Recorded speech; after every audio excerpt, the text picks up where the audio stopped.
cachés là, que tu ne maîtrises pas là, je veux te les montrer. Les 3 pas, Dieu m'avait dit c'était la résurrection. Donc en faisant ça là, les choses qui étaient cachées, les choses qui étaient enterrées vont remonter à la surface. Et s'il l'a fait pour elle, il va le faire pour toi aussi.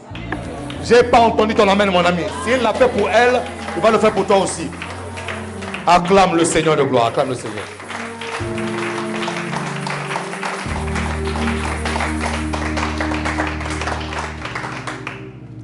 C'est pour ça qu'il y a des moments où, mon ami, tu t'assois, tu regardes un peu ta vie même dans le miroir, tu te dis, mais c'est possible, ma vie, ça c'est pas moi. Ça. En fait, toi-même, tu regardes le miroir, tu dis, mais ça c'est pas moi, ça c'est pas moi, mais c'est pas moi. Il y a quelque chose en toi qui te dit que non, c'est pas toi. Et qu'il y a un vêtement qui doit être enlevé. Il y a quelque chose qui te dit que non, c'est pas moi ça. Non, il y a quelque chose qui doit être ôté. Mets ta main droite sur le cœur. Père, merci pour ta parole. Merci pour le Saint-Esprit qui est là parmi nous ce matin. Merci pour ta présence. Tu envoies ta parole venir arroser nos cœurs. Tu viens nous transformer. Tu viens guérir nos cœurs. Tu viens nous toucher. Tu viens nous ramener à notre niveau de la connaissance de ta parole par le nom de Jésus-Christ de Nazareth. Les saints disent Amen. Amen. Je vous salue au nom de notre Seigneur Jésus. Ceux qui nous suivent au travers de nos différents canaux de communication, que Dieu vous bénisse abondamment. Et je crois que le Seigneur va nous faire du bien encore ce matin. Dis avec moi les 7 écoles de Joseph. Les 7 écoles de Joseph. Voilà. Nous avons commencé à voir que la première école, c'était l'école de la famille. L'école de la famille, c'est l'école qui t'apprend la soumission à l'autorité, la soumission à un père, la connexion au travers d'une alliance avec l'homme de Dieu, avec le Père spirituel. La connexion. Tu dois être connecté à quelqu'un. Quelqu'un doit parler sur toi. Quelqu'un doit être comme un bouclier que Dieu a mis devant toi. Quelqu'un Dieu, lorsqu'il travaille, Dieu travaille toujours avec les hommes. Dis-moi, Dieu travaille avec les hommes. Il y a l'une de mes filles qui m'a parlé. Elle coach un peu, elle fait un peu le travail avec Fréquence Chrétienne. Ils ont eu un débat où on lui disait, mais je ne comprends pas, pourquoi est-ce qu'on doit avoir un père spirituel? Pourquoi est-ce qu'on doit avoir un père spirituel? Est-ce que Dieu ne suffit pas seulement? Est-ce qu'on doit seulement passer par un père spirituel? On doit avoir ça crée des débats. Je leur ai dit simplement, c'est parce qu'ils ne lisent pas la Bible. Ils ne lisent pas la Bible. Dieu, pour travailler, utilise toujours les hommes. Toujours. C'est un protocole que Dieu ne violera jamais dans sa vie. Pourquoi? Parce qu'un esprit qui n'habite pas dans un corps sur la terre est illégal. C'est un protocole. Dieu doit passer par un homme. Si Dieu ne passe pas par un homme, mon ami, il y a un problème. Il y a un problème. C'est pour ça que même l'apôtre Paul, le grand apôtre Paul qui a vu Jésus face à face, il a fallu qu'on lui frappe d'aveuglement pour que quelqu'un d'autre puisse lui ouvrir les yeux. Mais pourquoi est-ce que... La question que je me suis posée, pourquoi est-ce que Dieu n'a pas ouvert les yeux lui-même? Pourquoi? Pourquoi est-ce qu'il a fallu que quelqu'un d'autre prie pour lui? Dis avec moi, dans le royaume des cieux, il y a des grades. C'est comme ça, mon ami. De la même manière que le monde des ténèbres est hiérarchisé, dans le monde de le royaume de Dieu aussi, il y a la hiérarchie. Voilà. On a tous l'onction. Mais l'onction de ma vie n'opère pas comme dans ta vie à toi. Oui. Jésus-Christ nous a tous fait sacrificateurs. Oui, ça c'est la Bible. Tu es sacrificateur. Moi aussi je suis sacrificateur. Mais Dieu respecte les niveaux. Oui. Alors, la question qu'il faut poser à la personne, alors, pourquoi est-ce que tu es venu par le biais d'un père ou d'une mère? Pourquoi est-ce que Dieu n'a pas seulement lui-même allé? Julien, viens sur la terre. Dieu peut le faire. Ouais. C'est pour ça qu'il est très important, mes amis, d'être enseigné. Le cercle familial, c'est là où tu te connectes au Père. Oui. Tu dois honorer ce Père. Tu dois honorer ce Père. Tu dois te connecter à lui et l'honorer, le respecter. C'est comme cela. C'est comme cela que Dieu a établi les choses. Après ce cercle familial, tu rentres, après l'école de la famille, tu traverses maintenant l'école de quoi? On avait dit? Après l'école de la famille. L'école de la trahison. Voilà. Lorsque tu as reçu le manteau, lorsque tu es en alliance, et que tu as eu des songes, tu as eu des rêves, lorsque tu es connecté à une personne, lorsque tu es connecté à un père spirituel, tu es connecté à une autorité, tu es connecté... Parce que, écoutez-moi très bien mes amis, écoutez-moi très bien. Je vais vous donner un secret, simple. Dieu, ce que tu cherches là, ce que tu cherches dans ta vie là, tu es en train de te battre, en train de chercher là, écoute-moi très bien. Dieu l'a déposé déjà dans la vie d'une personne. Dieu ne réinvente rien. Au fait, le jour où Dieu a dit, faisons l'homme à notre image, selon notre ressemblance, Dieu avait déjà tout mis, Dieu avait déjà tout préparé. Ce n'est pas le jour où tu as un mariage, que tu as besoin du mariage, que Dieu dit maintenant, hé, mariage, non, Dieu a tout préparé. Maintenant, ce que tu cherches là, il y a quelqu'un d'autre qui est déjà passé par là. Il y a quelqu'un d'autre qui a déjà une onction. Il y a quelqu'un d'autre qui a déjà, Dieu a déjà mis ces choses-là en lui. Donc, c'est ce qu'on appelle la loi de l'interdépendance.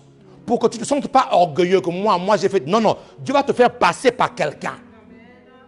Est-ce que je parle à quelqu'un là? Dieu va te faire passer par quelqu'un.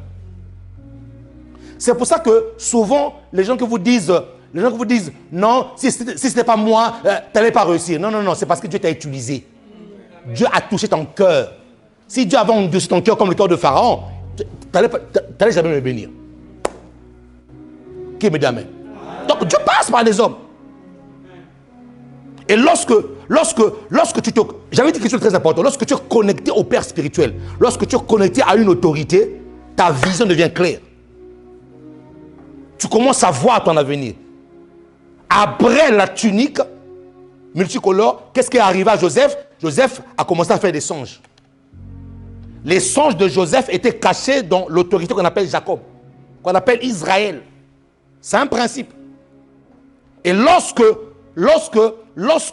tu reçois ces songes, lorsque tu reçois la parole de Dieu pour ta destinée, lorsque tu reçois la parole de Dieu pour ta vie, lorsque tu reçois une prophétie de la part de Dieu, là, les choses commencent pour toi. Il faut que Dieu te fasse sortir de ton confort. Écoute-moi très bien. Si Dieu te dit que tu seras un grand monsieur avec ceci, avec cela, mais avant que tu arrives là, il y a ça qui va t'arriver. On va te trahir là. On va te vendre ici. Mon ami, si Dieu te donne tout le plan, tu vas fuir. Alors, qu'est-ce que Dieu fait? Dieu te donne déjà le meilleur. Le meilleur, c'est la fin. C'est pour ça que le plus important pour Dieu, ce n'est pas comment tu commences, c'est comment tu termines. Amen. Donc, en fait, quand Dieu te dit, tu seras ceci, Dieu te donne déjà la fin. Mais entre la fin et la parole qui te donne, mon ami, il y a des choses par lesquelles tu dois passer. Qui me dit amen? Donc, après l'école de la famille, tu vas commencer à ressentir comme une trahison. Comme s'il y a une conspiration. Comme si les gens en veulent à ta vie. Oui. Et là, on a dit que Dieu veut tester ton amour. Dieu veut voir ton amour. Et Dieu aussi veut tester ton cœur. La grande école de la trahison, c'est de garder son cœur pur. Parce que la plupart du temps, ceux qui vous trahissent, ceux qui vous font mal, c'est ceux qui sont autour de vous, les personnes que vous connaissez. Les personnes qui connaissent votre vie. C'est eux souvent qui vous font mal. Et dans cette école-là, tu dois apprendre, c'est dans cette école-là où on apprend à garder son cœur pur. Parce qu'il y a une relation étroite entre ta destinée et ton cœur. Ainsi, je répète ceci. Toutes les personnes qui ont un cœur mauvais, il est très difficile pour eux de pouvoir prospérer. Très difficile. Parce qu'il y a une relation étroite entre ton cœur et ta destinée. Qui me dit amen? Qui me dit amen? Joseph a été trahi par ses propres frères. Oui. C'est pour ça que deux fois, vous êtes étonnés, nous sommes à l'église, tu es étonné que, attends, c'est un frère de l'église, une sœur de l'église qui te fait du mal. Et deux fois aussi je dis, mais Seigneur, mais comment est-ce que, en fait, où est-ce que Dieu va aller prendre quelqu'un d'autre pour te faire du mal si ce n'est pas peut-être à l'église ici là? Deux fois même les maillons faibles à l'église. Dieu va les utiliser pour déranger, pour voir vraiment est-ce que tu as l'amour. Parce que l'amour que nous prenons dans nos bouches là, le même amour que Dieu veut réellement voir dans nos cœurs. Qui me dit amen ici là? Qui me dit amen ici là? Donc, l'école de la trahison, écoute-moi mon ami, tu y échapperas pas. Oui, même Jésus qui était Dieu, Judas l'a trahi. Alors, si Jésus a été trahi si Jésus a été trahi par Judas, qui es-tu? Oh non, moi je ne comprends pas, on ne m'aime pas. Lui, on l'a trahi. Dieu. Dieu a été trahi. Donc, quand tu as une grande destinée avec Dieu, c'est une étape qui est nécessaire. Tu dois passer par là. Qui me dit amen ici là? Tu dois passer par là. Après l'étape de la trahison, tu dois mourir en toi-même. L'école du puits, l'école de la mort en soi-même.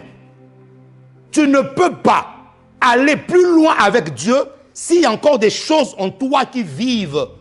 Il y a des choses en toi qui doivent mourir, mon ami. Ton orgueil doit mourir. Le moi doit mourir. Ta fierté doit mourir.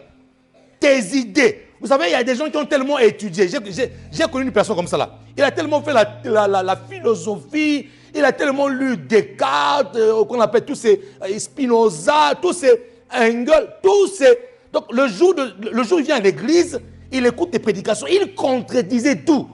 Je l'ai eu au bureau, on a parlé, je l'ai parlé de Jésus. Donc il voulait raisonner Jésus. Il voulait, ça veut dire qu'il a trop de philosophie. J'ai fait une prière à Dieu. Il dit, Seigneur, quand une personne est bornée comme ça dans sa philosophie, il n'y a que le Saint-Esprit qui est capable de toucher son cœur. Vous savez qu'on n'a pas le pouvoir de pouvoir convertir un cœur. C'est le Saint-Esprit qui convertit les cœurs. J'ai prié le Seigneur. Un jour, lors d'une prédication, la prédication était tellement forte, Dieu voulait le briser au fait. Dieu voulait qu'il puisse mourir. Vous savez, la mort en soi-même te rend tellement, te rend disponible à ce que Dieu veut faire. Quand il y a encore des choses, il y a encore ta volonté qui parle. Quand il y a encore ta volonté qui parle, la volonté de Dieu ne pourra jamais s'imprimer. Et lors d'une prédication, mon ami, j'ai vu le philosophe. La prédication était chaude ce jour-là. Le philosophe a commencé à pleurer. Je ne comprenais pas. Je vois le philosophe, il est sur les larmes. Le Saint-Esprit lui donnait des gifles spirituelles. Des gifles spirituelles. Et à la fin du culte, il est venu me voir. Ah non, pasteur, finalement, oui, je crois que Jésus-Christ est Seigneur. J'ai dit oui. Et là, les choses ont commencé pour lui. Les choses ont commencé pour lui. Pourquoi? Parce qu'il a accepté de mourir en lui-même. Ta destinée commence lorsque tu acceptes de mourir en toi-même. Est-ce que tu es prêt à abandonner les projets que tu as là pour suivre les projets de Jésus? Est-ce que tu es prêt qu'on change ton programme? Est-ce que tu es prêt, mon ami, que Jésus te dise non pas ici, mais plutôt ici? Est-ce que tu es prêt à t'oublier toi-même? Est-ce que tu es prêt à oublier de fois tes diplômes? Est-ce que tu es prêt à oublier ta fierté, le rang que tu occupes à la société? Est-ce que tu es prêt à mourir? Joseph devait mourir. Pourquoi? Parce qu'il sort d'une famille où il était tellement chouchouté. Le fils, avec une robe multicolore. Donc il croyait qu'il était déjà arrivé. Et deux fois, Dieu veut nous faire descendre plus bas. Si tu ne descends pas plus bas, mon ami, tu ne pourras pas monter.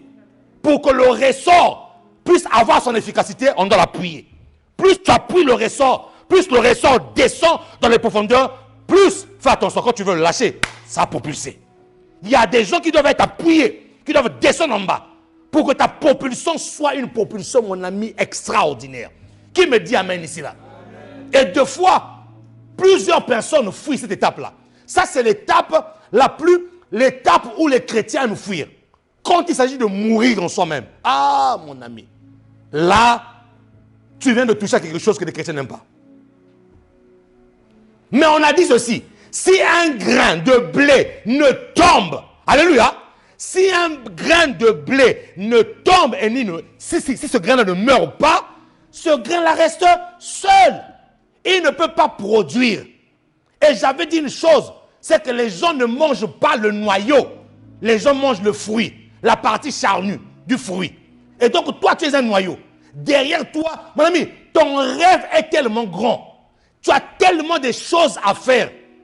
Et j'ose croire que, mon ami, que tu n'es même pas encore arrivé au quart de ce que Dieu te demande de faire. Mais le problème, c'est quoi? C'est que tu luttes. Tu dois mourir. Tu dois accepter de descendre. Tu dois accepter que tu te dépouilles. La Bible dira quoi? Avant qu'il puisse le mettre dans la citerne, qu'est-ce qu'on a fait? On l'a dépouillé. Dieu, deux fois, doit te dépouiller. Doit t'enlever ta fierté. Doit te faire comprendre que non, tu n'es rien. Dieu ne remplit pas un vase qui est déjà rempli. Dieu remplit un vase qui est vide. Quand tu t'approches de Dieu, tu dois t'approcher avec humilité, une personne brisée. Il résiste aux orgueilleux, mais il fait grâce aux humbles. Ce sont les humbles qui s'élèvent devant Dieu. Des personnes qui ont appris devant Dieu à se courber, devant les hommes, ils seront droits, ils seront debout. Qui me dit amen ici là? Et ça demande la mort en soi. Des fois, on est tellement imbu de soi-même. Dieu doit nous briser. Ça, c'est l'école du puits. C'est l'école de la solitude. Le Seigneur va te mettre à part. Le Seigneur va permettre que même les personnes qui te fréquentent même plus souvent vont s'éloigner de toi. Toi qui avais l'habitude de recevoir 15 coups de fil par jour, ce jour-là, c'est un seul coup de fil.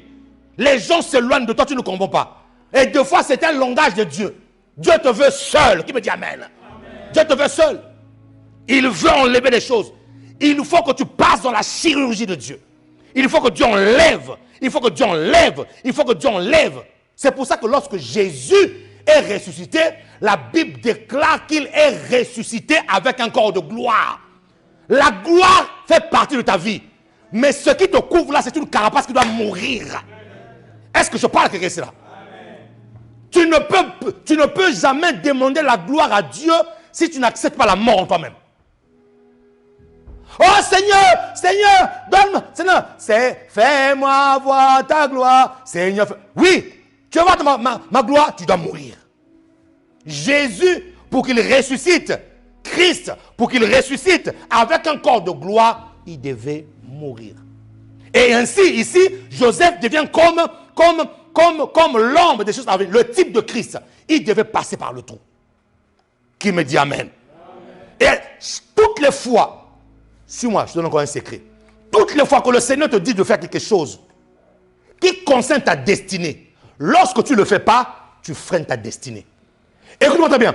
Et Dieu ne passera jamais à la prochaine instruction si la première instruction n'a pas été obéie. C'est pour ça, vous allez voir des chrétiens qui disent, mais Seigneur, je ne comprends pas. Je ne comprends pas. Mais est-ce que déjà tu as obéi à la première instruction? Est-ce que déjà tu as obéi à la première étape qui consiste à mourir?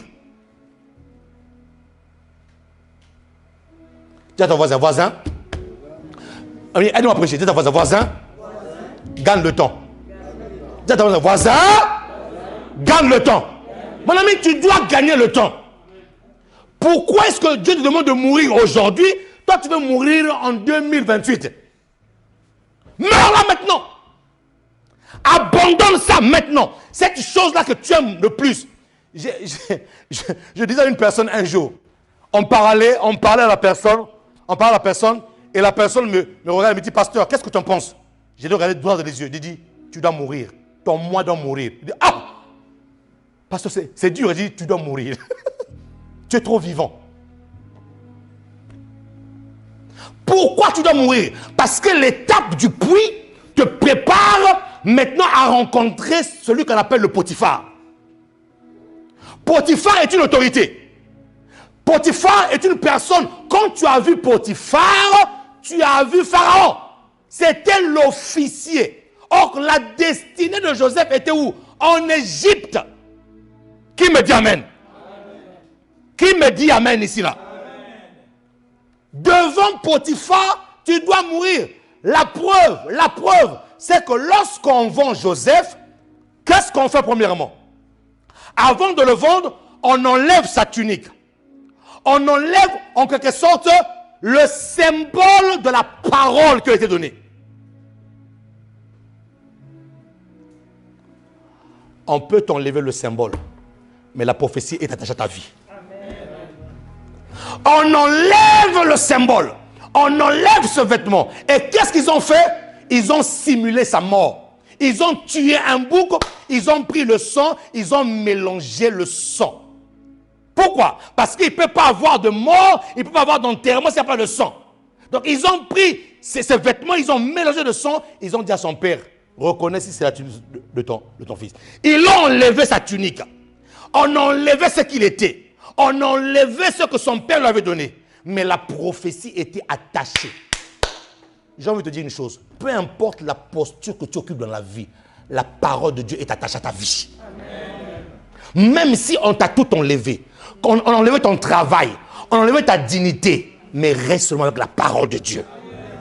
Je te dis que la parole de Dieu est oui et amen. Cette parole s'accomplira sûrement dans ta vie à toi. Qui me dit amen ici, là? Qui me dit gloire à Dieu? Qui me dit je le reçois cette parole? Alléluia. L'épreuve du puits, on enlève son vêtement. Prends avec moi Ésaïe 55. J'ai envie de lire cette parole avant d'aller plus loin. Ésaïe 55. Ésaïe 55, 10 à 11. Je vais rassurer une personne par rapport à la parole que tu as reçue de la part de Dieu. Ésaïe 55, 10 à 11. Comme la pluie et la neige descendent des cieux et n'y retournent pas sans avoir arrosé, fécondé la terre et fait germer les plantes sans avoir donné de la sémence au semeur et du pain à celui qui mange. Le verset 11 dit quoi? Ainsi en est-il de la parole qui sort de la bouche, qui sort de ma bouche, la parole qui sort de la bouche de Dieu. Elle ne retourne point à moi sans effet, sans avoir exécuté ma volonté et accompli mes desseins. Qui me dit amen ici, là? Qui a reçu une parole de la part du Seigneur ici, là? Lève tes mains, lève tes mains, lève tes mains. Écoute-moi très bien. Cette parole-là ne peut jamais retourner auprès du Seigneur sans effet. Si cette parole retourne vers Dieu, c'est pour aller dire à Dieu que tout est accompli. J'ai pas entendu ton amen ici là. Lorsque Dieu libère une parole dans ta vie, cette parole a un effet boomerang. Lorsqu'elle part, elle doit retourner. Mais lorsqu'elle retourne avec un témoignage. Donc ce que Dieu t'a dit là, mon ami, écoute-moi très bien. La prophétie qui est sur ta vie ou les songes que tu as fait, Dieu t'a parlé d'une manière, d'une autre, mon ami, écoute-moi très bien. C'est une parole qui a été envoyée. Cette parole ne retournera pas vers Dieu sans témoignage.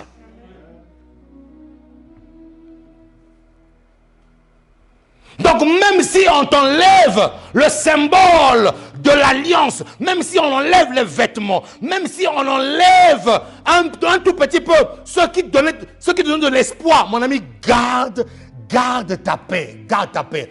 Celui qui a donné la parole est fidèle. Il va l'accomplir. Il va l'accomplir. Qui me dit amen ici là? Il va l'accomplir, mon ami, il va l'accomplir. Il va l'accomplir. Et lorsqu'enfin ils décident de le répandre dans la citerne, ils disent vendons-le. Ils le vendent au marchand. Et là, mes amis, Joseph se retrouve comme esclave. On l'a vendu comme esclave. Donc on l'a changé de nom. Il n'est plus le fils de Jacob, il devient esclave. Tu peux être esclave, on peut t'enfermer, on peut empêcher les choses d'arriver, mais la chose qui est ton temps, on ne peut pas toucher. Dieu a dit à Satan, Job, touche à tout ce qui... tout ce que tu veux, touche. Le diable va toucher à ses enfants, a touché à ses richesses, mais Dieu a dit, son âme ne touche pas. L'âme, c'est quoi? L'âme, c'est la vie. Or que toute ta vie est dans ton âme. Lorsque ton âme prospère, ta vie prospère. Bien-aimé, je souhaite que tu prospères à tous égards et que tu sois en bonne santé comme prospère l'état de temps. Voilà, donc une âme qui est prospère, c'est une vie qui est prospère. Dieu a dit à Satan, touche à tout, mais le potentiel, ce que j'ai mis en lui là, touche pas. Ils ont touché à la tunique, mais n'ont pas touché à ce que j'avais mis en lui. Ils ont mis une étiquette d'esclave, mais ils n'ont pas enlevé ce que j'avais mis en lui. Mon ami, quand tu sais ce que Dieu a déposé en toi, quand tu sais les choses que Dieu a mis en toi, ce qui fait du bruit là, c'est la caravane qui passe. Les chiens aboient, la caravane passe. Reste calme. Écoute-moi, Dieu a donné une bouche aux gens pour parler. Laisse-les parler. Une bouche qui ne parle pas, ce n'est plus une bouche. La bouche doit parler. Mais tant que toi tu avances dans ta destinée, glorifie Dieu. Malgré le mal qu'on te fait. Qui me dit amen. On le vend comme esclave. Écoute-moi très bien. Un esclave n'a pas de volonté. Un esclave subit la volonté du maître. Voyez? Lui qui n'était pas esclave de son père est devenu esclave auprès de Potiphar. Mais le sens de son esclavage était quoi? C'était l'école de la préparation dans le service. C'était l'école de l'apprentissage. Dis à ton voisin, dis bien à ton voisin, ta prophétie est liée à la connaissance.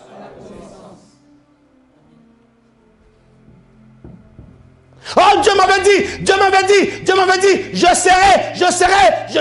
j'aurai des entreprises, je serai au Sénat. Au Sénat, on parle comment? Dis encore à quelqu'un, ta prophétie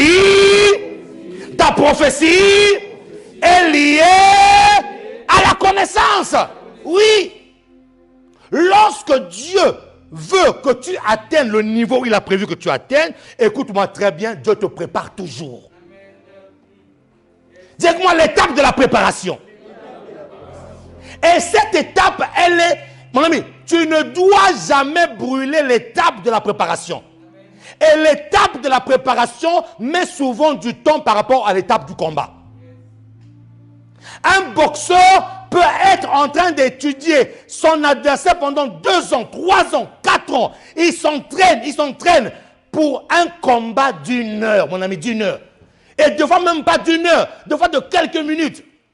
Donc la préparation te donne des racines. La préparation te donne un fondement. La préparation te donne des muscles. La préparation te donne des stratégies. Beaucoup de chrétiens n'aiment pas la préparation. Or, c'est l'étape fondamentale. C'est l'étape fondamentale si tu veux aller rencontrer Pharaon. Et là, Dieu le met dans une condition d'esclave. Pourquoi? Parce qu'un esclave n'a pas de volonté. Un esclave obéit tout simplement. C'est pour ça que avant la préparation, avant l'apprentissage, il a fallu que Joseph puisse mourir. Si Joseph n'était pas mort en lui-même, lorsque Potiphar allait lui dire à gauche, lui allait dire à droite. La parole du Seigneur. Genèse 39. Dis à ton voisin, tu dois apprendre. Voisin, arrête la médiocrité.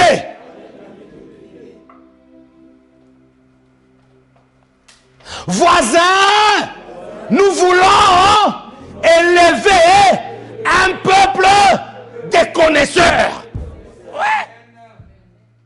Et là, tu as besoin de t'humilier. Tu as besoin qu'on te dise même des choses que tu n'aimes pas.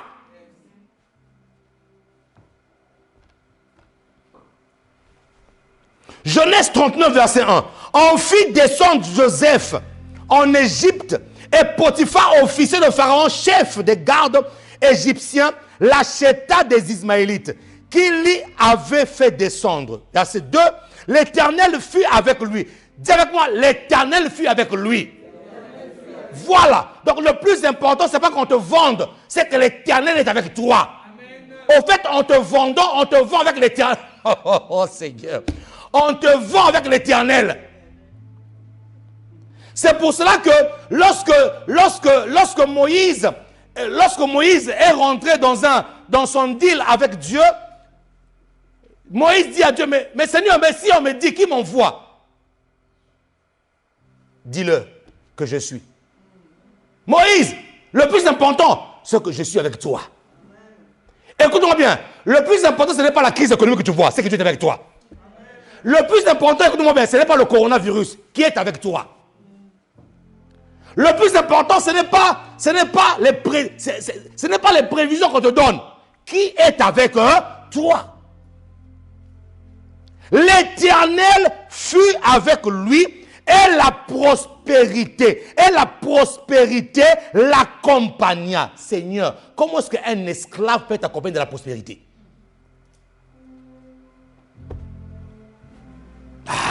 Je reste calme. Comment est-ce qu'un esclave peut être accompagné de la postérité? Comment est-ce qu'un esclave peut prospérer? Tout ce qu'il fait prospère. Écoute-moi très bien. Dans cette école-là de l'apprentissage, deux fois, le Seigneur va faire en sorte que d'autres personnes au travers de toi soient bénies, mais toi tu n'es pas encore béni. Oh oh. Dis-moi, ça fait mal, hein? Dis-moi, ça fait mal, hein? À un moment de ma vie, je suis arrivé à cette étape-là. Je priais pour des gens. Des gens avaient, mais moi, j'avais rien. Des miracles. Des femmes qui n'enfantaient pas avec des enfants. Un jour, dis-moi un jour. Dis encore plus fort de ça, un jour. Mon ami, je vais t'enseigner quelque chose. Dis encore un jour. Alors que je prêchais chez mon père spirituel, je prêchais. Et là, Dieu me donne une parole de connaissance. Je vois ici une personne, c'est un homme, avec précision. On te devait 10 000 euros. Avant la fin de cette semaine-là, cette personne-là, Dieu est en train de le tourmenter pour venir te donner les 10 000 euros. On a même pendant que tu prophétises comme ça, là, toi-même ta poche là, il n'y a rien du tout.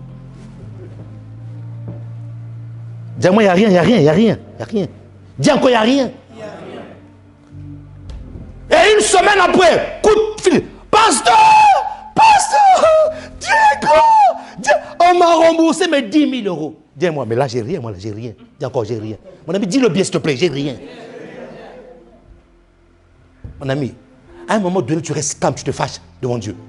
Tu dis, Dieu, comment est-ce que de ma bouche sort une prophétie? Ça s'accomplit. Moi-même là, block down de mon télé. Ah non, Seigneur, non. Mon ami, j'ai commencé à respecter, j'ai commencé à dire, c'est pas possible. Dieu me dit, tais-toi. Dieu me dit, tais-toi. Si tu arrives à prier, si tu arrives à faire en sorte qu'au travers de tes mains, au travers de ce que tu dis, les gens prospèrent, c'est que toi, tu as la chose. Mais seulement, tu es dans mon école. Parce que toi, tu n'es pas eux.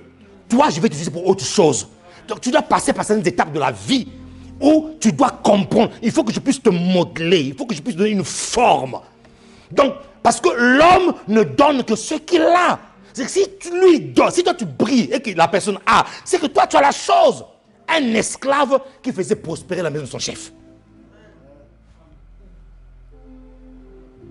Dans cette école, qu'est-ce que tu apprends dans cette école? Dans cette école, tu apprends que lorsque j'arrive dans une entreprise, on a l'impression que non, cette entreprise commence à prospérer. Oui, parce que toi tu es là. Si l'entreprise dans laquelle tu travailles commence à prospérer parce que toi tu es là, ça veut dire que toi tu as la chose. Mais tu dois rester là pour apprendre des choses. Dis-moi apprendre. Oui. Maintenant, lorsque Joseph commence à travailler chez Potiphar, Joseph n'a pas commencé à travailler chez Potiphar comme ça, non. Potiphar lui a montré ce qu'il devait faire. C'était l'étape. Au fait, là, qu'on appelle Joseph est en train d'apprendre comment manager une maison. Tu ne peux jamais manager. Tu ne peux jamais aller manager un grand pays comme l'Égypte si tu n'apprends pas à manager une petite maison. C'est l'étape de quoi? De l'apprentissage. Dis à ton voisin, tu dois apprendre. Dieu m'avait dit, j'aurai des milliards. Oui, comme on a dit à mamie, mamie, tu vas avoir des dollars. Tu dois manager cela. Tu dois apprendre des choses. Parce que si tu n'apprends pas des choses, tu risques d'être roulé par une personne qui connaît mieux que toi. prophétie est toujours liée à quelque chose que Dieu veut que tu apprennes. Joseph ne pouvait pas partir en Égypte sans la maison de Potiphar. La Bible déclare, et la prospérité l'accompagna. Il habitait dans la maison de son maître, l'Égyptien. Son maître vit que l'Éternel était avec lui. Et que l'Éternel faisait prospérer entre ses mains tout ce qu'il entreprenait. Or, que la grâce de l'entrepreneuriat te soit accordée au nom de Jésus-Christ. Lève tes mains là où tu es. Qui va entreprendre cela? Reçois. Reçois la grâce de l'entrepreneuriat. Reçois. Reçois. Reçois, reçois, reçois. Commence à recevoir. Dieu va te donner des nouvelles idées. Tu vas commencer à entreprendre. Tu vas commencer à entreprendre des nouvelles choses, des nouvelles idées. Dieu va te le donner. Reçois cette grâce. Au nom de Jésus, quelqu'un me dit amen ici, là. Tout ce qu'il entreprenait réussissait. Joseph trouva grâce aux yeux de son maître. Vous voyez? C'est l'étape là où tu apprends, Dieu fera que tu puisses trouver grâce aux yeux de quelqu'un. Il y a quelqu'un qui t'observe et qui voit ce que tu fais, tu trouveras grâce. Et je prophétise que Dieu mettra des hommes autour de toi par lesquels tu trouveras grâce. Oui, mon ami. Dieu va mettre des personnes, lorsque ces personnes vont te voir et dire non, je vois quelque chose en toi. Des gens qui vont avoir des yeux ouverts pour détecter la grâce que Dieu a mis en toi. Dieu le fera pour toi. Joseph a trouvé grâce.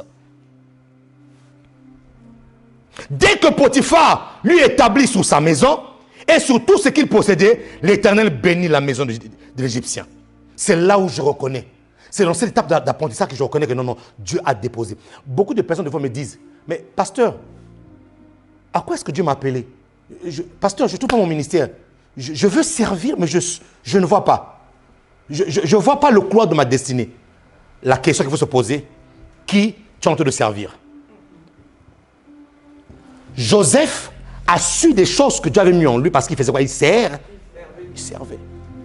Mais quand tu commences à servir quelqu'un, tu commences à découvrir des choses que Dieu a déposées en toi. Et même si là où tu sers, ce n'est pas encore dans le coin de ta destinée, fais quelque chose. Dieu va commencer à faire sortir la véritable chose qui est cachée en toi. Le travail de Joseph, ce n'était pas l'esclavage. Non. Le travail de Joseph, c'était être premier ministre en Égypte. Mais la relation entre le poste de premier ministre et l'esclavage, c'est que là, il devait apprendre à manager. Il devait gérer un budget. Il devait apprendre à gérer la maison. Il devait apprendre à mettre les choses comme Potiphar le voulait. C'est ça, l'apprentissage. Qui me dit amen?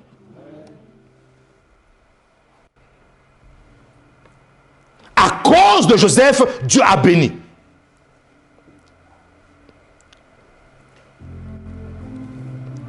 Il abandonna aux mains de Joseph tout ce qui lui appartenait et il n'avait avec lui d'autre soin que celui de prendre la nourriture. Or, Joseph était beau de taille et beau de figure. Dites-moi, beau de taille et beau de figure. Voilà. Il n'est pas dit que quand tu es enfant de Dieu, il faut être moche. Non, tu es beau de taille, beau de figure. En plus de ce qu'il avait été d'apprendre, la Bible dit qu'il était beau de taille et beau de figure. Note ceci.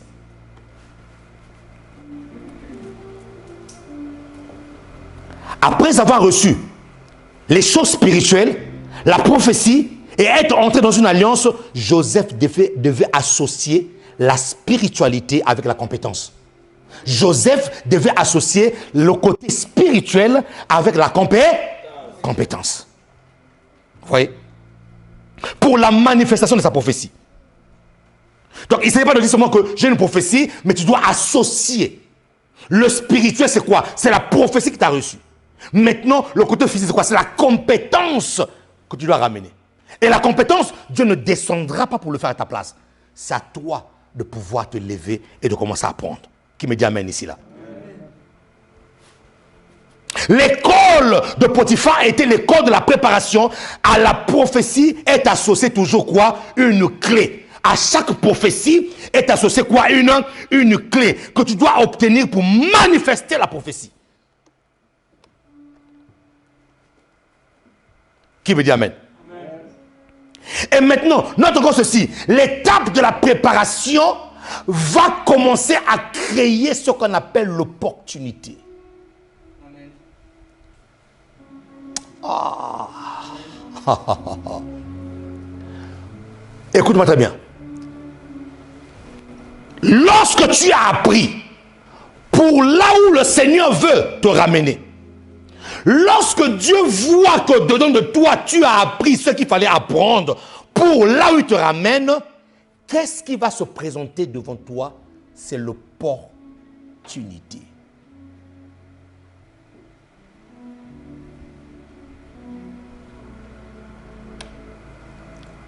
C'est quoi l'opportunité?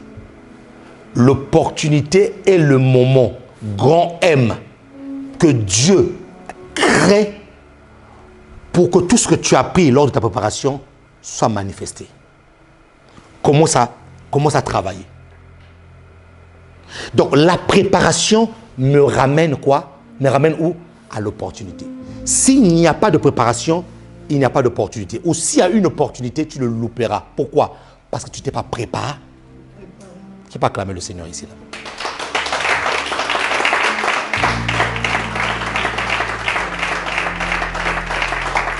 Dis à ton voisin, ne sois pas pressé, prépare-toi. Oui. Prépare-toi. Avant que Esther n'apparaisse devant le roi, Esther a été préparée, mon ami. Et d'ailleurs, son oncle Mardochée l'a préparée en disant quoi? Lorsque tu arrives dans le palais royal, tais ta nationalité. Ne dis pas que tu es juive. Et non seulement ça, non seulement qu'elle a eu cette préparation-là, mais elle était préparée. Tu ne pouvais pas te mettre devant le roi sans préparation. Et ces femmes-là étaient enfermées quelque part, on les lavait, on les maquillait, on les mettait des senteurs, oui, mais parce que là, mon ami, il s'agit là d'une élection. Combien de choses tu as loupé dans ta vie parce que tu n'es pas préparé? On ne met pas la charrue avant les bœufs. On met d'abord les bœufs et ensuite on fait faire rentrer quoi là? Beaucoup de chrétiens ont loupé des choses dans leur vie à cause de la préparation. Prends le temps de te préparer. Et mon ami, écoute-moi très bien. Tu n'es en course avec personne. Amen. Tu n'es en course avec personne. Accepte la formation. Accepte ces choses. C'est ça qui va te qualifier. Le temps de la préparation, au moyen de l'apprentissage, est à prendre au sérieux. Car c'est une étape qui conditionne la saisie d'une opportunité. C'est la préparation qui va te permettre de saisir une opportunité. Un jour, je pense que je vous ai déjà raconté ça ici là. Un jour, alors que un homme de Dieu devait aller postuler pour un poste de directeur de vente dans une grande entreprise d'informatique. Et lui, il avait dans sa bouche les versets, la tête, pas la queue, en haut, pas en bas. Et toute la nuit, pendant une semaine, il n'a fait que prier, jeûner, en haut, pas en bas. Tu vaincras, en haut, pas en bas. Pendant que l'autre passait des nuits en train de se préparer, en train d'apprendre. Dis-moi, il est en train d'apprendre. Et le jour où on devait les auditionner, et arriva, dis-moi, arriva. Et lui, il arrive en dansant la tête, pas la queue. Écoute-moi très bien. Ça, parce que tu récites la parole de Dieu, que ce n'est pas s'accomplir de ta vie à toi. Il y a un protocole à respirer. La tête, pas la queue, en haut, pas en bas. Messieurs, bon, le poste, c'est le poste de directeur de vente, tout ce qui concerne les ventes des pièces informatiques. Tu connais pas Internet? Koussi Koussa. Tu connais telle pièce? Koussi Koussa. Tu sais gérer les partenariats, les partenaires d'affaires? Dieu fera grâce. Tu sais faire ceci. Bon, monsieur, attendez dehors. L'autre, il rentre, mon ami. L'autre avait tellement appris. Dis-moi, apprends. Dis encore, apprends. L'autre avait tellement appris, mon ami. Tellement appris. Mais ce poste-là était pour lui. Écoute-moi bien. Ce poste-là est pour toi. Cette chose-là est pour toi. Le gros problème, c'est que tu n'es pas prêt. L'autre, il vient, il parle des partenariats, comment gérer. Il parle de l'Internet. Oui, mon ami, il avait appris. Et finalement, il a été retenu. Et lui, il sort, il bourre de Dieu. Seigneur, c'est pas possible. Tu as dit dans ta parole que sur la tête et dans la queue, comment ça se fait qu'un païen m'a dépassé? Dieu dit, tais-toi! Si on t'avait donné ce poste-là, tu allais foutre la honte au nom de Dieu et foutre la honte au royaume avec ton histoire, la tête et dans la queue là. Mon mentor dit ceci. Dieu ne nous a pas appelés à lire la Bible, à vivre la Bible. Beaucoup de chrétiens lisent la Bible, mais ils ne vivent pas la Bible. On doit vivre la Bible. Ton Dieu n'est pas médiocre. Tu ne dois pas être médiocre dans ce que tu fais. Qui me dit amen ici là? Tu allais me faire honte avec ton histoire de la tête et de la queue là. Mais ça se trouve que ce poste-là était son poste. Ça veut dire que c'est là où Dieu le voulait.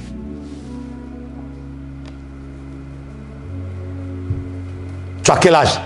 J'ai 50 ans. Va apprendre. Oh, l'âge est passé. L'âge n'est pas encore passé, mon ami. Va apprendre. Qui peut acclamer le Seigneur ici, là?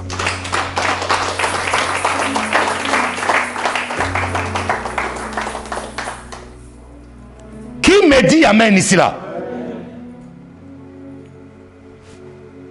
Joseph avait des songes. Ça aussi, il faut que tu comprennes ça. Joseph avait des songes. Il devait régner. Joseph était appelé au règne. Au règne. Le gouverneur général de l'Égypte, c'était lui. Mais dis à ton voisin, dis-lui à ton voisin, on ne règne pas avec les songes.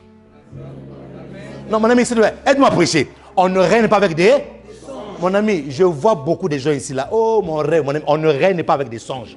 Les songes, c'est une prophétie, une parole. Quand il faut régner, dis à ton voisin, on règne avec la connaissance et la sagesse.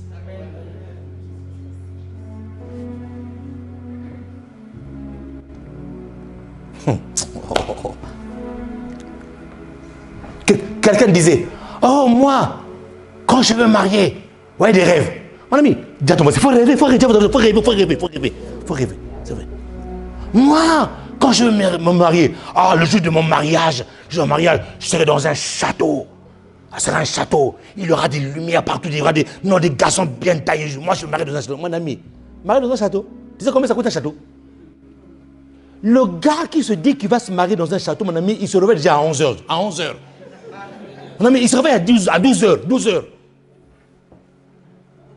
Il ne veut pas apprendre. Il ne veut pas sortir de son confort. Mon ami, il n'a pas eu ce qu'il voulait. C'est pourquoi? Parce que il croyait qu'on régnait avec des rêves. On ne règne pas avec les rêves. On règne avec la connaissance et la sagesse. Je te plains ici là. Le problème des chrétiens, c'est qu'ils sont tellement montés dans le spirituel qu'ils ont oublié certains aspects de la terre. Et ton règne là, ça ne sera pas dans les cieux, ça sera sur la terre.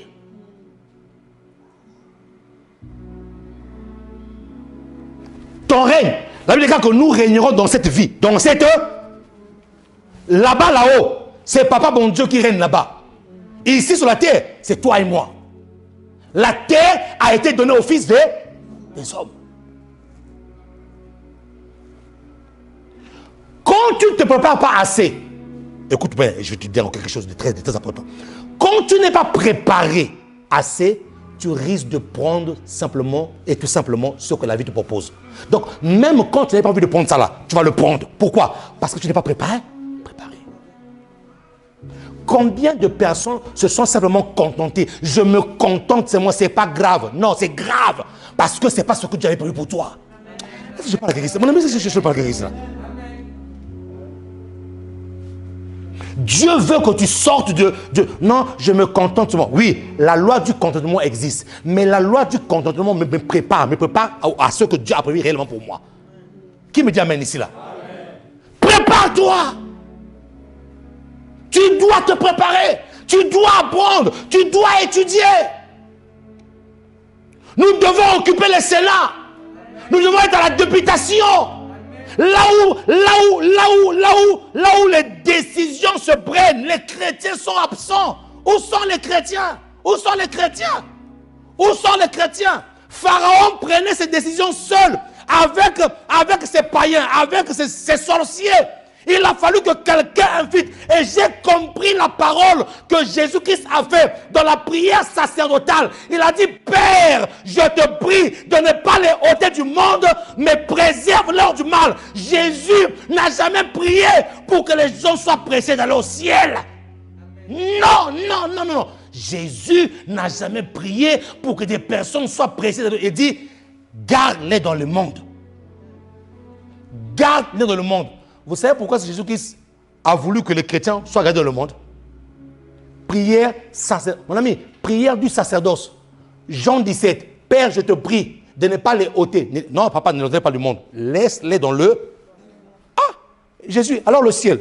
Jésus dit, attends, laisse avoir le ciel. Laisse avoir le ciel. Tu as des trucs à régler ici là. Tu as des choses à régler ici là. Tu as des choses à régler ici là. Ne les ôte pas. Pourquoi est-ce que Jésus ne voulait pas qu'on soit pressé d'aller au ciel? Pourquoi? Pour infiltrer le système. Comme Joseph.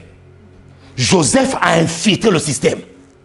Joseph est allé prendre des décisions là où Pharaon était seul avec ses sorciers, avec ses marabouts. Et Joseph n'a pas dit, oh non, c'est des païens. Voilà encore d'autres raisonnements des chrétiens qui loupent leur destinée. Dieu te met quelqu'un devant toi qui est un païen.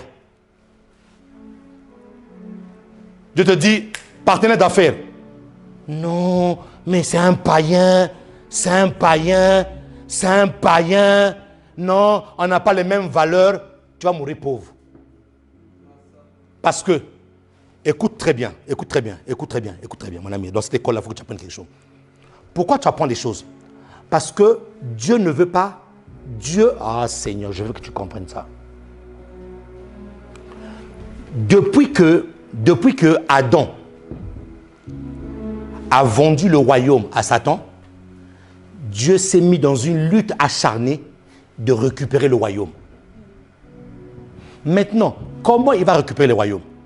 Il faut que ce qui est entre les mains des païens soit transféré du monde vers le royaume de Dieu. Maintenant, qu'est-ce que je veux faire? Dieu dit, bon, après avoir rindébé, macobré, katairi, kapara, oui, c'est bien. Maintenant, va apprendre. Il faut que je t'introduise dans un endroit où tu vas me représenter. Tu vas représenter le royaume de Dieu. Là-bas, on parle par langue. Là-bas, il faut parler économie, il faut parler mathématiques. Je veux faire, au fait, je vais prendre l'argent qui est dans les mains des païens. Je vais faire le transfert de ces richesses-là vers le royaume de Dieu. C'est pour ça que lorsque Israël est sorti de l'Égypte, ils ne sont pas sortis main vide. Dieu a dit quoi? Pillez les Égyptiens. Pillez-les. Pourquoi? Pour aller me servir, pour aller m'adorer. Mon ami, tu ne peux pas adorer Dieu si tu n'as pas de moyens pour l'adorer. À chaque adoration correspond quelque chose que tu apportes devant Dieu. Et d'ailleurs, tu adores même mieux Dieu, mon ami, quand tu es à l'aise.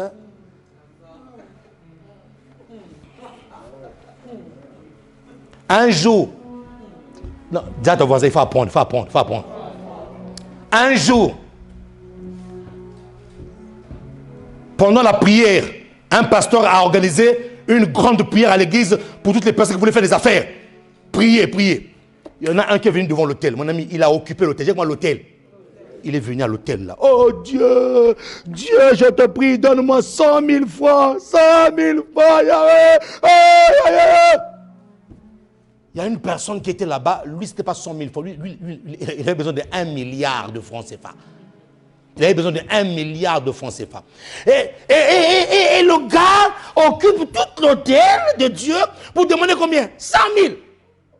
Et celui qui avait 1 milliard dit, ah, ce gars-là, je pense que c'est lui qui est en train de bloquer mes prières. Avec ses 100 000. Qu'est-ce qu'il a fait?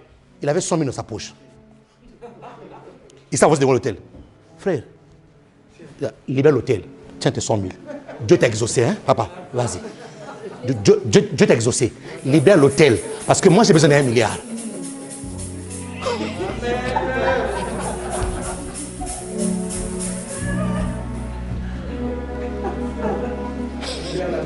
Papa, libère la place. Parce que toi, en plus, tu cries tellement fort. Donc, Dieu ne risque pas écouter ma prière. Donc, libère. Qu'est-ce que je veux vous dire? Je suis en train de vous ramener quelque part. Vous savez, dis avec moi le problème. C'est pas l'argent. Non. C'est la préparation. Regarde. 2 personnes sont dans la course de la vie. Il y en a... Oh mon Dieu. Il y en a une qui est pressée de gagner de l'argent. D'accord? Il va négliger quelques aspects de la préparation de la vie. Non, moi je vais la vie. Avec l'histoire de ma vie. Qu'est-ce qu'il va faire?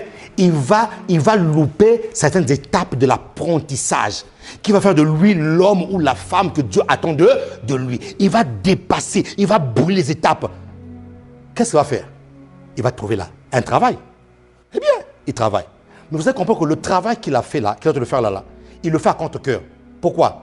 Parce que lorsqu'il a fini de payer ses factures, aider fait passer, à manger passer, mon ami, il y a zéro. Il y a zéro. Pour pouvoir s'épanouir. Dieu n'a jamais, écoute-moi très bien, Dieu lorsqu'il a créé Adam et Ève, Dieu n'a jamais mis Adam et Ève. Adam n'a jamais travaillé pour une facture.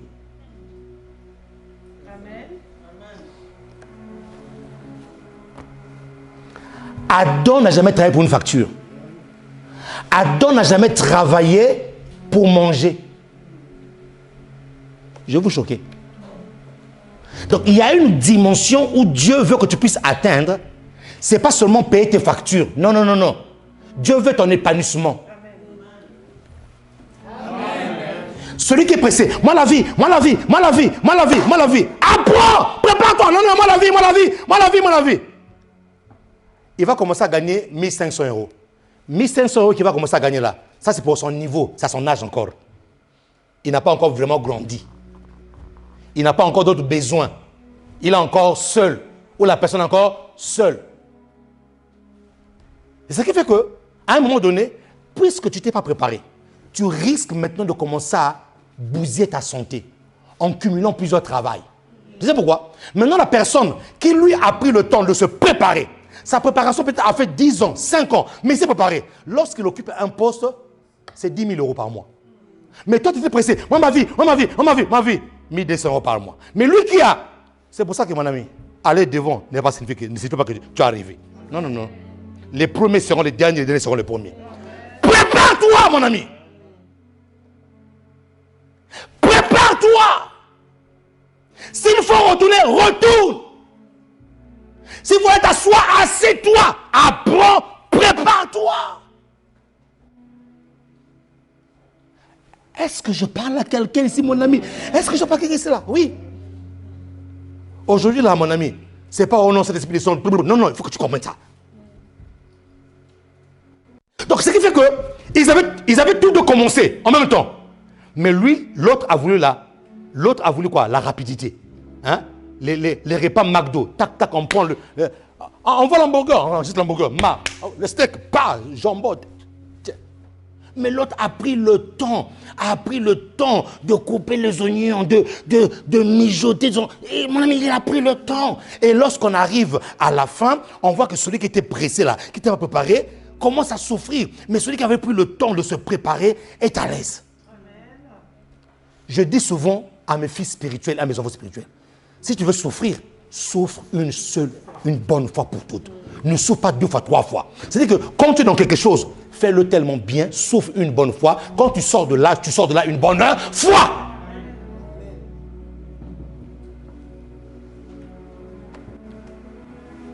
Qui peut acclamer le Seigneur ici?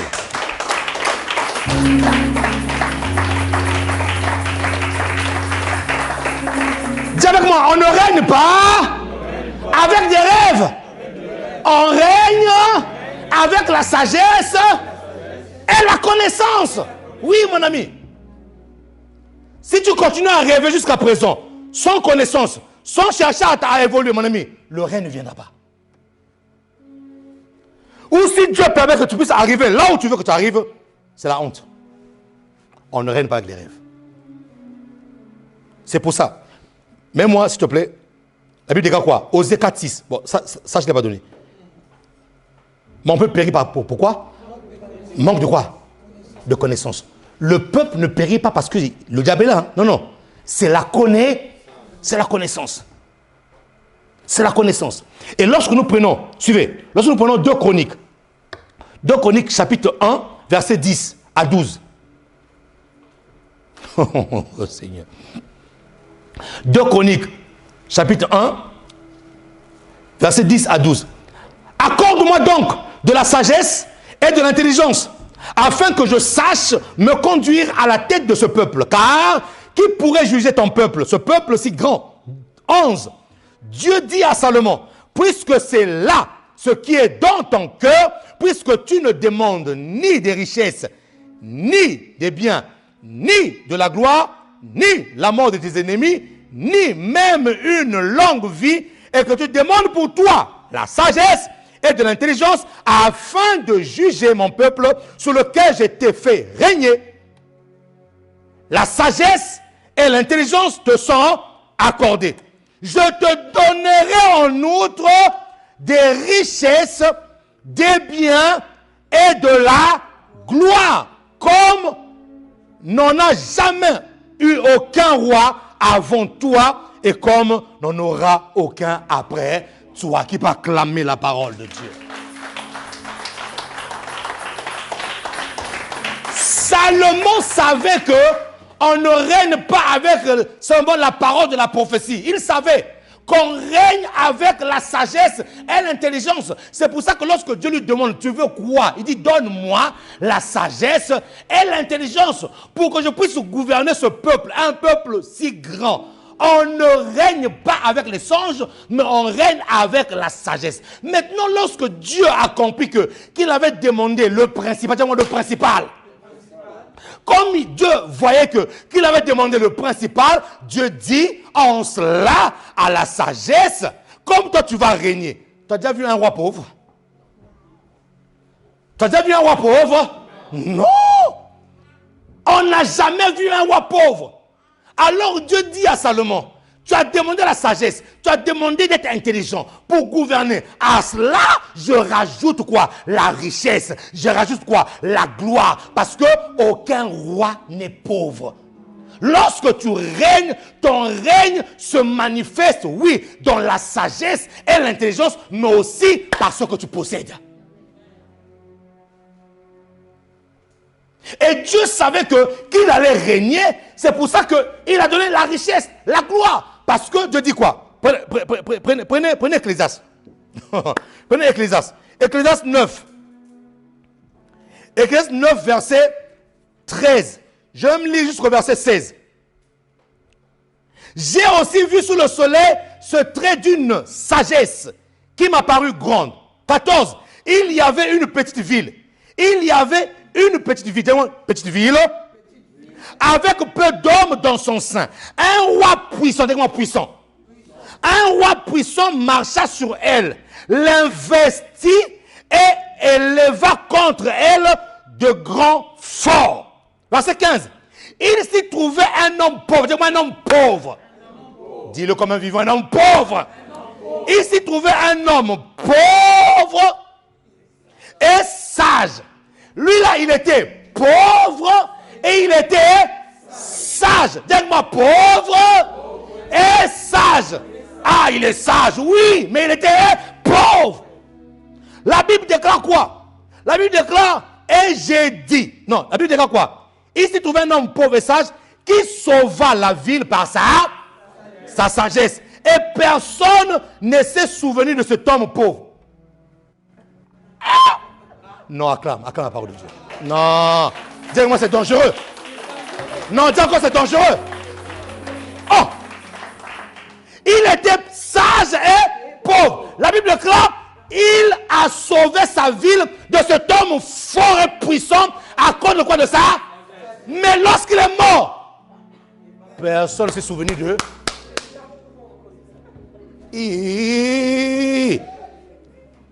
Voilà. Voilà l'évangile qu'on vous dit. Non, le pasteur est prêt sur l'argent. Il est satanique. Continue.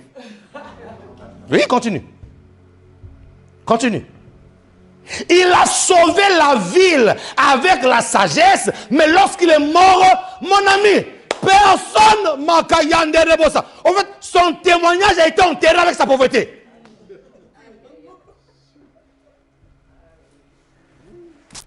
Le verset 16 dit quoi? Et j'ai dit, la sagesse vaut mieux que la force. Cependant, la sagesse du pauvre est méprisée et ses paroles ne sont pas écoutées. Acclame encore mieux que ça, Maintenant, écoute-moi. Le problème, ce n'est pas l'argent. C'est pas l'argent. C'est que lorsque Dieu te donne la sagesse, dans le spirituel, dans le langage de Dieu, la sagesse est toujours accompagnée de la richesse. Pourquoi? Parce que si tu as la sagesse et la connaissance, tu n'as pas la richesse, ta connaissance ne sera pas entendue. C'est pour ça qu'il était sage. Il avait appris, gloire à Dieu. Mais normalement, ce qu'il avait appris devait ramener quoi? La richesse. Joseph n'a pas d'abord cherché le règne, bien qu'il était appelé au règne, mais d'abord il a mis la priorité quoi? À la sagesse. C'est la sagesse qui l'a ramené au règne. Maintenant, quand tu commences à régner, automatiquement l'argent vient. Beaucoup de personnes courent derrière l'argent. J'ai choqué une personne ici là, quand j'ai dit un jour, on ne travaille pas pour l'argent. Dans la loi du travail, on travaille d'abord pour manifester ce que Dieu a mis en toi. Ça, c'est la première loi du travail. Je travaille d'abord pour manifester. Je révèle Christ. Au travers de ma vie qui travaille, je révèle un Dieu travailleur. Mais comme tout ouvrier mérite son salaire, évidemment, quand tu travailles, l'argent est attaché à toi. C'est pour ça qu'on ne cherche pas l'argent, mais on cherche la sagesse. On cherche la connaissance. On cherche le potentiel. On cherche à grandir. On cherche à faire grandir ce que Dieu a mis en... Mon ami, l'argent viendra que tu veux ou que tu ne veux pas. Qui va acclamer le Seigneur ici?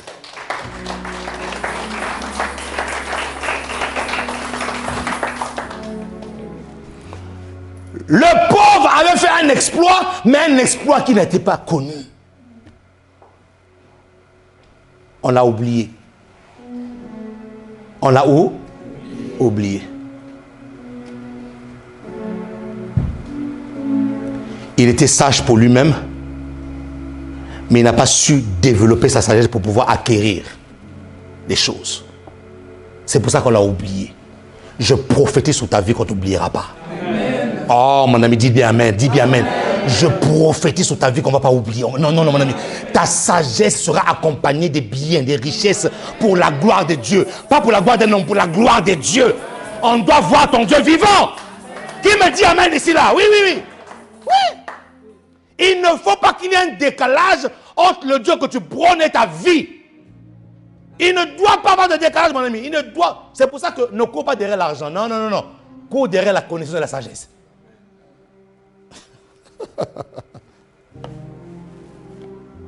Qui me dit amen ici là? Qui me dit amen ici là? Arrêtez de courir derrière l'argent, mais plutôt prépare-toi, car le manque de la préparation te donnera des choses que tu n'as pas voulu. Si tu ne te prépares pas, tu vas commencer à recevoir des choses que tu n'as pas voulu.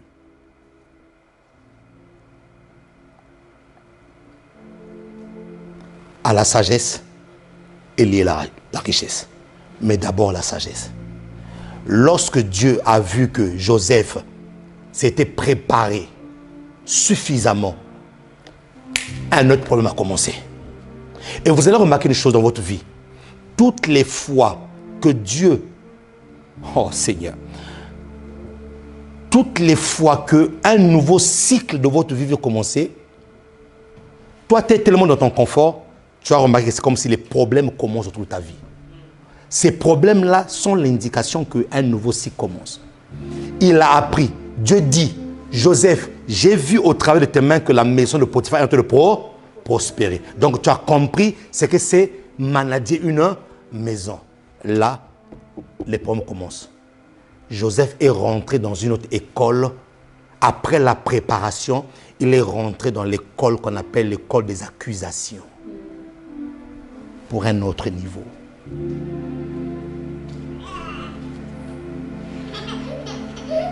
L'école des accusations.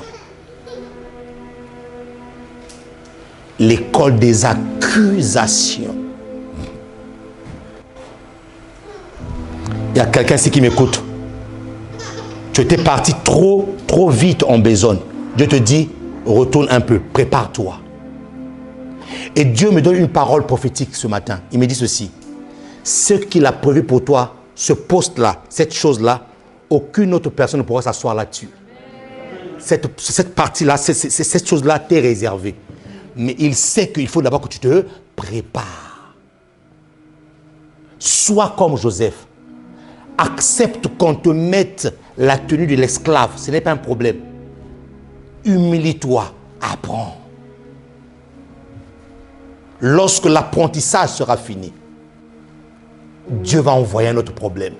Une autre situation arrivera dans ta vie à toi pour te ramener à une autre étape. Qui peut acclamer le Seigneur de gloire ici?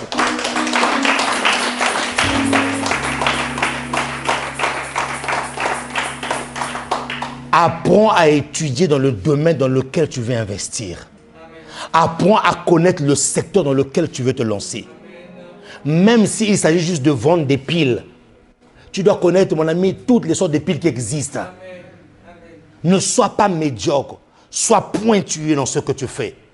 Même s'il s'agit seulement de vendre, je ne sais pas quoi, des mouchoirs. Sois diligent dans ce que tu fais. Prends-le au sérieux. Apprends, va même étudier. Avec quelle matière ils ont fait ça? Comme ils ont travaillé le papier là. Étudie. Ça va te rendre pointu. Ça va te préparer à la prochaine étape. Écoutez-moi, écoutez ce que Dieu te dit. Goliath ne pouvait jamais se présenter devant David si David n'était pas prêt. Je vais en parler le dimanche prochain. Goliath était le moment grand M pour David, pour accéder à la royauté. Il y a des gens qui ont été massacrés par leur Goliath.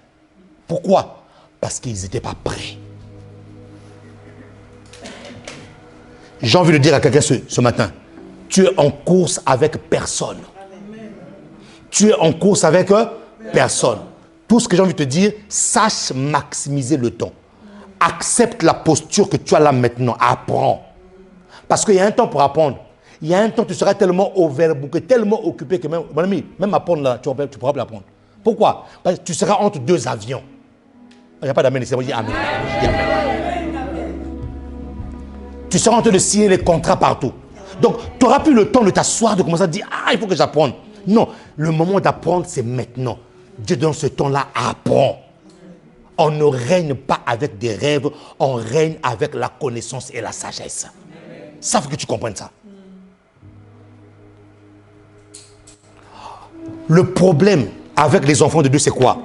C'est que, ah Seigneur, on nous a prêché, on nous a tellement prêché l'évangile qu'on va aller au ciel, on va aller au ciel, on va aller au ciel, mais entre-temps, on oublie de traiter le problème qui est sur la terre. Il y a deux évangiles. L'évangile du ciel me donne une perspective que demain je serai quelque part avec le Seigneur. Qui me l'amène? Ça c'est, je vais aller au ciel. Mais avant que tu ailles au ciel, tu es encore sur la terre. Et là maintenant, il ne faut pas qu'on te prêche l'évangile du ciel, il faut qu'on te prêche l'évangile du royaume. Il y a l'évangile du ciel où je vais aller, il y a l'évangile du royaume où je dois manifester le règne sur la terre. Oh oh! Et ce qui fait que lorsqu'on n'a pas trouvé cet équilibre-là dans l'église, lorsqu'on n'a pas trouvé cet équilibre entre l'évangile du ciel et l'évangile du royaume, dans l'église, on est rempli de pauvres. On est rempli de personnes qui n'apprennent pas. Des personnes, et lorsque les gens nous voient dehors, ils pensent qu'on est des personnes qui savent dire que rime à tout ce qu'ils savent faire, c'est ça. Non, non. C'est comme s'ils n'ont pas la matière grise pour aller étudier, pour apprendre, pour occuper les sphères d'influence. Qui me dit amen ici là? Amen. Oui. Donc, le vrai évangile dont on nous parle ici là, c'est pour ça que lorsqu'on dit que Christ nous a sauvés, sauver c'est sozo. Sozo, dans sozo là, il y a l'éternité, mais il y a aussi ton épanouissement sur la terre des hommes. Sozo ne veut pas seulement dire je vais aller au ciel. J'irai au ciel. Oui, mon ami, tu vas aller au ciel. Mais entre-temps, Jésus a dit ne les ôte pas du monde, laisse-les dans le monde. Donc la Bible ne se contredit pas. Oh oh, la Bible ne se contredit pas. J'ai envie de dire à quelqu'un ce matin, prépare-toi. Je sens dans mon cœur, il faut que je te le dise. Parce que ce qui est en train d'arriver dans ta vie, tu risques de louper l'opportunité. Il y a des personnes qui ont loupé les opportunités de leur vie parce qu'ils n'étaient pas prêts. On ne se prépare pas lorsque l'opportunité se présente. On se prépare avant. On se prépare avant. On a bien mis ses gants de boxeur. On s'est bien entraîné. C'est là où on vient devant l'ennemi. Qui me dit amen ici là? Amen. Qui peut acclamer le roi des rois, le Seigneur des seigneurs? Oh yes. Est-ce que tu peux te mettre debout? Mets-toi debout là où tu es dans la présence du Seigneur. L'école de l'apprentissage. L'école de l'apprentissage et l'école de la préparation.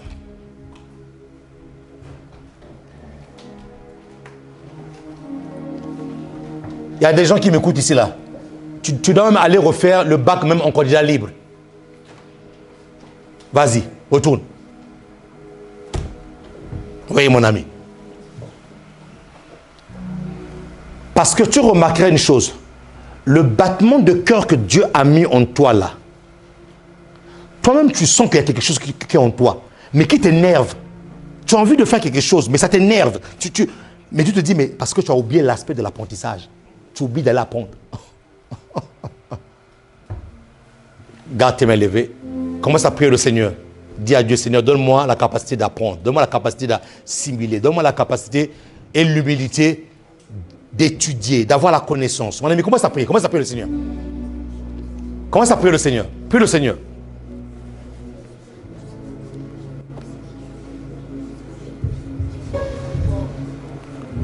Prie le Seigneur. Toi qui as échoué une fois, deux fois, trois fois, ne te décourage pas. Recommence. C'est une école. L'école de la préparation, de l'apprentissage. Joseph a appris dans le service.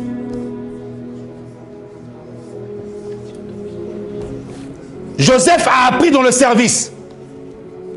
Toi aussi, tu peux apprendre dans le service. Il y a des personnes ici, Dieu me dit, il faut que tu ailles postuler à un poste.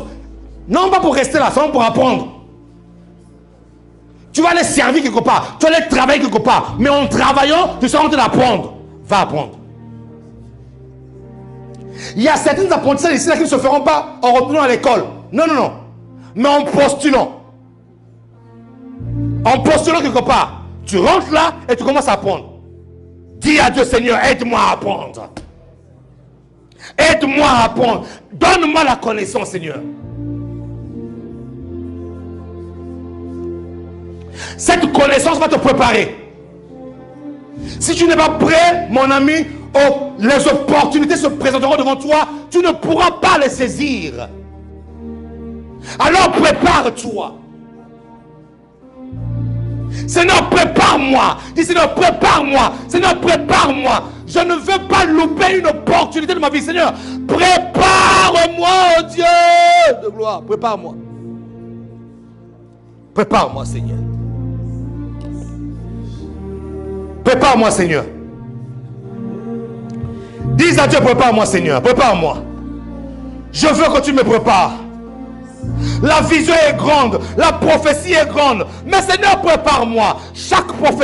À chaque prophétie est liée une connaissance. À chaque prophétie est liée, mon ami, quelque chose que tu dois apprendre. Par le nom puissant de Jésus. Père, je te prie de disposer les cœurs de ton peuple à l'apprentissage, à la connaissance. Car je sais que mon peuple périt par faute de connaissance. Mais Dieu dit, parce que tu as rejeté la connaissance, moi aussi je te rejette. Seigneur, nous ne voulons pas être rejetés parce que nous manquons la connaissance. Alors je prie, donne à chacun l'aptitude, la force, la capacité, Seigneur, d'apprendre, de connaître au nom de Jésus. Car je sais une chose, lorsque l'opportunité se présentera, tellement que nous serons prêts, nous allons saisir, nous allons saisir. Quelqu'un met ta main droite sur la tête. Je vais prier pour ta matière grise. Que Dieu te renouvelle l'intelligence. Que Dieu te renouvelle l'intelligence. Que Dieu te donne la capacité d'apprendre.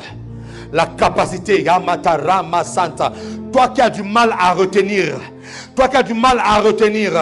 Toi qui as du mal à retenir. Dieu renouvelle ton cerveau. Il renouvelle ta matière grise. Il renouvelle ton intelligence. Ce matin, au nom de Jésus, tu auras la facilité d'apprendre, la facilité de saisir, la facilité de connaître et de reproduire ce que tu as appris au nom puissant de Jésus. Ceux à qui l'ennemi a volé l'intelligence, je remets ton intelligence en état, en état, en état, en état. Au nom puissant de Jésus, la faculté d'apprendre qui a été volée. Il y a des gens qui ont été inhibés dans leur élan d'apprendre, qui ont été inhibés dans leur cerveau. Oh, que Dieu te renouvelle ton cerveau. Oh, que Dieu renouvelle tes capacités. Au nom de Jésus, Dieu t'accorde des nouvelles idées. Dieu t'accorde des nouvelles connaissances. Au nom puissant de Jésus. Quelqu'un me dit, je le reçois ce matin. Au nom de Jésus. Dieu me montre des personnes ici là à qui c'est comme si on leur enlevait la matière grise. Et ils ont du mal à réfléchir.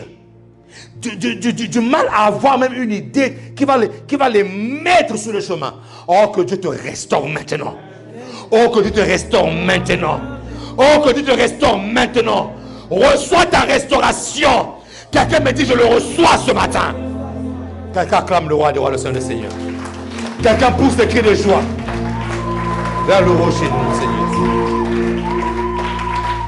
Seigneur. Suivez.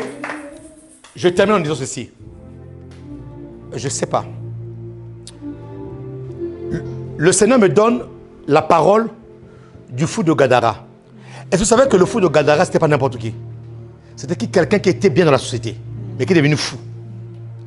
La Bible dit quoi? Lorsqu'on a chassé ces démons-là, les gens qui étaient en lui, la Bible dit et l'homme est redevenu dans son bon sens. Donc il avait perdu le bon sens. Il y a des gens qui viennent prier le Seigneur, ils ont perdu le bon sens. Ils ne savent plus réfléchir comme il faut. Ils ne savent plus se mettre et avoir des idées innovatrices. Dieu restaure ta vie aujourd'hui, mon Jésus.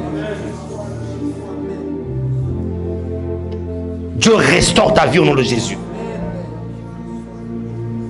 Ton bon sens revient au nom de Jésus. Quelqu'un acclame le Seigneur de gloire. Quelqu'un acclame le Seigneur de gloire.